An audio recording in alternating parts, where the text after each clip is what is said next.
Welcome back to the FITTS SPSS Masterclass. In our previous lesson, we explored Pearson correlation and learned how to measure relationships between continuous variables. Today, however, I want us to think about a different type of research question. Instead of asking whether two variables are related, what if we want to know whether two groups are different? For example, do male and female students have different GPAs? Do undergraduate and postgraduate students experience different levels of stress? Do students from different academic programs spend different amount of time studying? These are not relationship questions, these are comparison questions.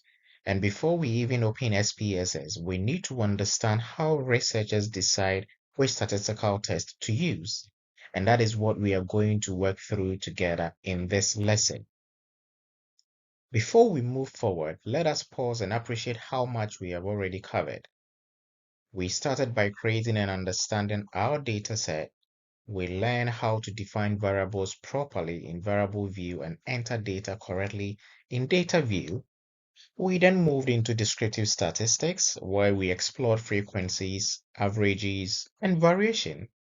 After that, we created charts to help us see patterns in the data. We also tested normality because many statistical procedures require us to check whether our data meets certain assumptions. And most recently, we used Pearson correlation to examine relationships between continuous variables. And today marks the beginning of a new stage. We are moving from asking, are these variables related, to asking, are these groups different? And this is an important shift in research thinking. Let us look at these two questions together. The first question is asking, is there a relationship between study hours and GPA? What do you notice about the variables? Both study hours and GPA are numerical variables. The question is asking whether they move together. Do students who study more tend to have higher GPAs? And this is a relationship question, so correlation may be appropriate. Now, look at the second question. Do male and female students differ in GPA? This question is different. Gender creates two groups while GPA is the outcome being compared. So let me ask you, are we still measuring a relationship between two continuous variables? The obvious answer is a no. This time we are comparing the mean GPA of one group with the mean GPA of another group. That one change in the research question leads us towards a different statistical test. And this is why researchers must understand the question before choosing the analysis. I want us to slow down and identify the variables in the question. Do male and female students differ in GPA? Which variable creates the groups? If you think in gender, yeah, that makes gender the independent variable or grouping variable in this particular analysis. Now, which variable are we measuring and comparing? And the obvious answer is the GPA, which makes the dependent variable or outcome variable. So a simple way to remember this is the independent variable creates the groups, and the dependent variable is the outcome we measure. Let us try another example. Suppose the question is, do students from different departments differ in stress scores? Which variable creates the groups? In this case, it's the department. And which variable is being measured? In this particular instance, it's the stress score. So once you can identify these rules, choosing the correct test becomes much easier. Now we need to ask another important question. How many groups are we comparing? In our example, gender has two groups, male and female. And because these are two separate groups of participants, an independent samples t-test may be appropriate. But let us change the scenario. Suppose we measure the same students before and after a study skills workshop. Are those two independent groups? No. They are the same participant measured twice. That means the two sets of scores are related or paired. In that situation, we would normally use a paired samples t-test. Now consider another question. Do undergraduate, postgraduate, and PhD students differ in stress scores? How many groups do we have? We've got three. Once we have more than two independent groups, the independent samples t-test is no longer sufficient.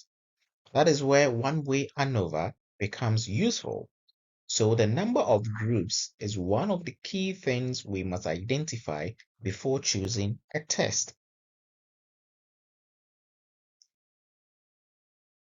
Now let us consider a different type of research question. Suppose we ask, is gender associated with primary platform? Here, gender is categorical. Primary platform is also categorical. Are we comparing numerical means? No. Are we measuring a relationship between two continuous variables? No. We are examining whether two categorical variables are associated. And this is the type of question where the chi-square test may be appropriate. And this highlights an important principle. The type of variables matters just as much as the wording of the research question. We should never choose a statistical test simply because we have seen someone else use it. The test must match the research question and the structure of the data. This decision tree brings the ideas together. When you are unsure which test to use, start with the research question. Ask yourself, am I looking for a relationship or am I looking for a difference? If you are investigating a relationship between two continuous variables, correlation may be appropriate. If you're comparing groups, ask how many groups you have. If you have two independent groups, an independent sample t-test may be appropriate. If the same participants are measured twice, a paired sample t-test may be more suitable. If you have three or more independent groups, you may need ANOVA. And if both variables are categorical, chi-square may be appropriate. Notice that I keep saying may be appropriate. And this is because we must still consider assumptions and the exact design of the study. But this decision framework gives you a strong starting point. Now, let us apply the framework to the dataset we have been using throughout the course. We have gender as a grouping variable. We also have several scale variables, including GPA, study hours, sleep hours, and stress score. Let us focus on this research question. Do male and female students differ in GPA? Which variable creates the groups? It's gender. And how many groups are there? We've got two, which is male and female. Are the participants in the male group differ from those in the female group? Yes. And what type of variable is GPA? It is a scale variable. So which test are we preparing to use? The independent sample t-test. And that is the analysis we will perform in the next lesson. We will not just click through the SPSS menu. We will state the hypothesis, check the assumptions, run the analysis, interpret the output, and report the findings properly. Using a statistical test is understanding the research question. You then identify the independent variable and the dependent variable. Next, you determine the type of variables you have and how many groups are involved. Relationship questions may require correlation. Two independent groups may require an independent samples t-test. The same participant measured twice may require a paired sample t-test. Three or more independent groups may require ANOVA. Two categorical variables may require chi-square. And the most important lesson is that researchers do not begin with the SPSS menu. They begin by understanding the question and the data.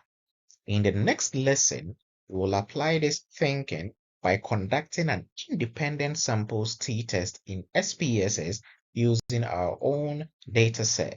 Remember, don't just learn SPSS, learn to think like a researcher. And if up until this point you've not subscribed, kindly do so, and I'll see you in the next lesson.